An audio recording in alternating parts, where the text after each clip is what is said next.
Lotus দিয়ে মেহেদির design তো আপনারা অনেকেই দেখেছেন।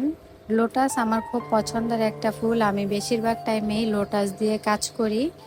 তো ওই দিন নকশি পিঠা বানাচ্ছিলাম, পরে মনে হলো আচ্ছা লোটাস দিয়ে একটা পিঠা বানাই। নকশি পিঠা আমার খুবই পছন্দের একটা পিঠা। আমাদের নরসিংদীতে ঈদের সময় আর কিছু হোক আর না হোক, নকশি পিঠা সবসময় বানানো হয়। আমার খুবই ভালো লাগে খেতে। আমাদের নরসিংদীর কেউ আছেন কি না কমেন্ট করে জানাতে পারেন, যারা যারা নকশি পিঠা বানাতে পারেন।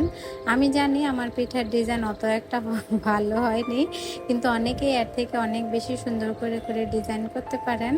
আমি মেহেদিতে এত বেশি ফোকাস করেছি যে আমি পিঠার ডিজাইন যা ছিল সব ভুলে গেছি। এখন এই পিঠা বানাতে গেলেও শুধু মেহেদির ডিজাইন মাথায় চলে আসে, তাই অত একটা ভালো করে এখন বানাতে পারি না।